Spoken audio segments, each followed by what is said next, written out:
right, welcome to Hoops Tonight here at The Volume. Happy Friday, everybody. Hope all of you guys have had a great week. We got a bonus episode because the New York Knicks are trading Julius Randle and Donte DiVincenzo to the Minnesota Timberwolves for Karl-Anthony Towns, a classic instant chaos NBA trade. I'm just going to give you guys my initial impressions on this deal in this video.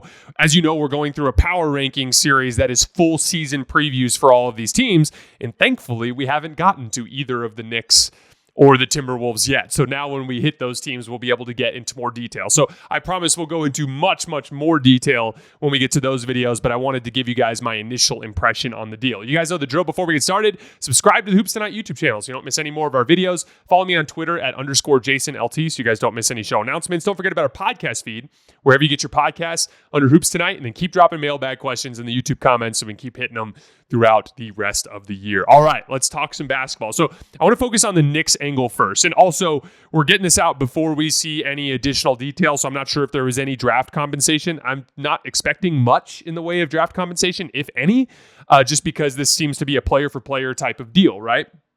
But let's focus on the Knicks first. So obviously, you lose Donte DiVincenzo. You're a little thin at the 2 now, right? My guess, though, is that Deuce McBride ends up sliding into that spot in the short term. There's also an opportunity for them to go bigger if they wanted to go with Mikal Bridges at the 2 and OG Anunoby at the 3. But either way, this could be a precursor to another deal. I'm not sure what the Knicks are going to do about the 2 spot, but that is a small price to pay for what is an incredible fit at the center position. This is a center position where you're already going to have some depth issues. You lose Isaiah Hartenstein.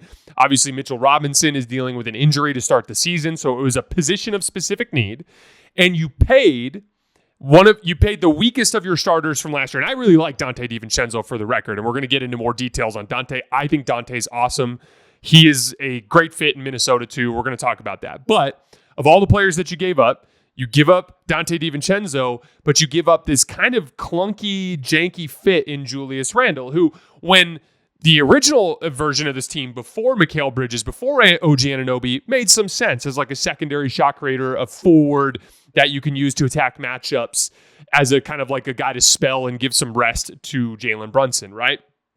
However, now that OG Anunoby's in the building, now that Mikal Bridges is another shot creator for you, the Julius Randle thing is a little clunky, and you didn't have anybody to play at the center position. Karl-Anthony Towns seamlessly slots in at the center position. Now you're going, if Mikal's at the 3, you're going Mikal, OG Anunoby, and Cat at the center position. Just a lot more like natural basketball fit there. One of the things that I didn't like about Karl-Anthony Towns with Minnesota is Minnesota really needed a secondary shot creator, right?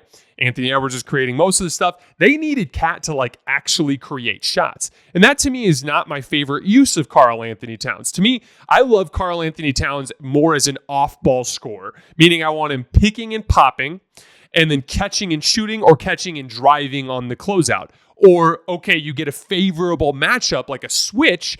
I like Karl-Anthony Towns attacking mismatches in the post. I don't like him attacking other big forwards in the post, right? So like, in order to get those mismatches, you run the screening actions that you like to run. Karl-Anthony Towns gives you somebody that can attack a mismatch on the other side. So like, imagine a Jalen Brunson, Karl-Anthony Towns 2-man game. A team switches it. Now you got a small on Karl-Anthony Towns. You dump it to him in the post. He can go to work.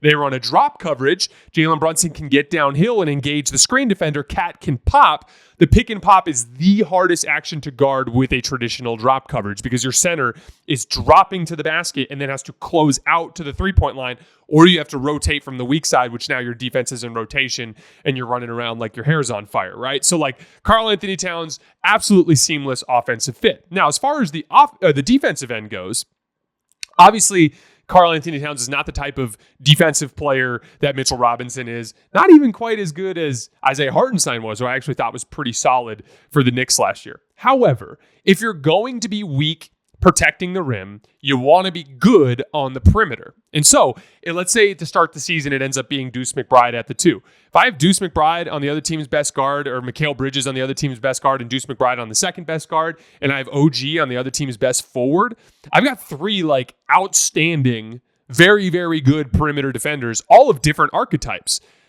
Deuce McBride is like a small, super quick-footed player that can really pressure the ball. Mikal Bridges has length and can apply back pressure, is a good screen navigator, a guy that's more using his long arms. And then OG Anunoby has the strength. He's this big tank of a forward. And so you can kind of pick and choose how you match up with those guys and give yourself a chance to contain the ball. If you contain the ball, rim protection is nowhere near as big of a deal. And so, like, again, if you're going to have Karl-Anthony Towns anchoring your defense, you'd prefer to have the defensive personnel that the Knicks have. And, like, quite frankly, right now, if you imagine a lineup with Jalen Brunson and let's call it Deuce McBride for now, Mikal Bridges, OG Anunoby, and Karl-Anthony Towns, that is just a shit ton of talent. And it just gives that team another dynamic that they didn't even have after the Mikal Bridges trade. So I'm super, super excited to see what the Knicks look like with this group.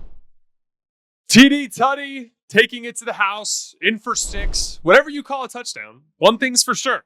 Touchdowns matter more at DraftKings Sportsbook, an official sportsbook partner of the NFL. On the ground, in the air, from the special teams or defense, we don't care how they score them.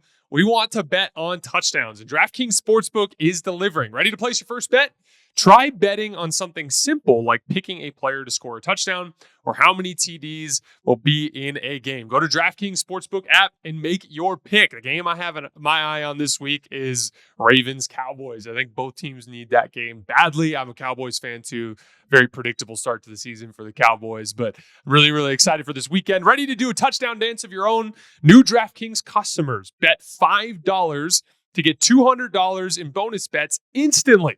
Score big with DraftKings Sportsbook, the number one place to bet touchdowns. Download the DraftKings Sportsbook app and use code HOOPS. That's HOOPS. That's code HOOPS for new customers to get $200 in bonus bets when you bet just $5. Only on DraftKings. The crown is yours.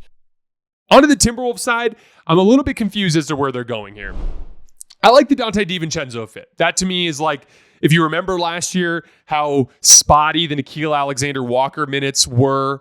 If Donte DiVincenzo slots into the starting lineup and then you put Mike Conley at the 2 or whatever you decide to do, or Mike Conley, I should say, off the bench, whatever you decide to do, I just like that core better. Like if I like a 3-guard core of Anthony Edwards, Mike Conley, and Donte DiVincenzo more than I like it Anthony Edwards, Mike Conley, and Nickeil Alexander-Walker, right? Like Donte is just a way more reliable and he's a way more reliable shooter than Nickeil Alexander-Walker, but he also has a lightning quick release and he can shoot it from deep. And like you guys saw in the playoff run, like he had some stretches where he shot the seams off the basketball. And like I even like it because you guys know I've been critical of Anthony Edwards navigating ball screens and it just has a tendency to run into him and die unless he's trying really hard, which he just doesn't do all the time on defense, right?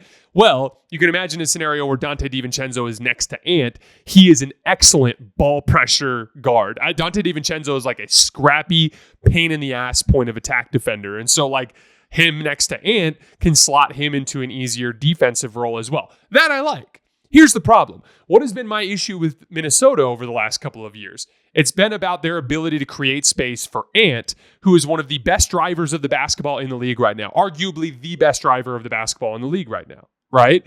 And so if Ant needs space to work, and it was already clunky with Jaden McDaniels, Karl-Anthony Towns is one of the best shooting bigs in the league, and Rudy Gobert, if you shoe in Julius Randle there, it's going to be really weird when Ant has the ball. That's a 3-4-5 that there's not a single guy in there that you're really scared about burning you from the perimeter consistently. Now, Julius Randle, when he's healthy and in rhythm, has had stretches where he shot the basketball well, but it's been inconsistent and he's very much a rhythm player. So when he gets out of the lineup and then comes back in, he usually doesn't shoot the ball well for a little while. And so again, it's a bet on Julius Randle shooting the ball well when he gets over there. But even as we've talked about, it doesn't really matter how well you shoot the ball if they don't guard you, okay? So I like the Julius Randle fit when he has the ball. I think Julius Randle, when he's healthy and in rhythm, is better at creating his own shot and creating shots for others than Karl-Anthony Towns. He's nowhere near the off-ball threat that Cat is, but on the ball, I think when healthy, that's how Julius Randle made All-NBA teams. He's a big bullying forward that can pick on matchups, has a good mid-range game. When he's in shape and in rhythm, can be a scary player there. But whenever Ant has the ball, the fit makes absolutely no sense to me. And so, like, I don't really know what Minnesota's ultimate goal is here. We want to try to kind of wait and see if they end up making another deal or if there's a larger plan here in place? Like, where does Naz Reid fit in all of this? Is he still just the bench big? Like, I'm curious to see where Minnesota goes from here. On a very simple sense, you turned one player, Karl-Anthony Towns, into two players, and Donte DiVincenzo and Julius Randle. So you could argue it's an increase in depth, but I just worry about Ant on the ball not having the space to get to the rim. This, to me, I think Ant is the next truly great superstar in this league. And he is a downhill force who needs space to work. And even though Julius Randle will help him to be able to take over the offense at times, I'm not sure the fit makes much sense when Ant has the ball. So again, that's just kind of my initial impression on it. I'm going to sit on this, sleep on this, get into it in way more detail. I want to say I'm hitting, I can't remember how I have my rankings, but I'm hitting at least one of these two teams next week in the season preview segment. We're going to get into much more detail, but that's my initial thoughts. Knicks fans, Timberwolves fans, drop your comments in the YouTube comments underneath this video. If you have any questions or thoughts, basketball takes about this particular move, let me know. We might shout it out in our mailbag later next week. All right. As always, I appreciate you guys. I hope you have a great weekend, and I'll see you on Monday.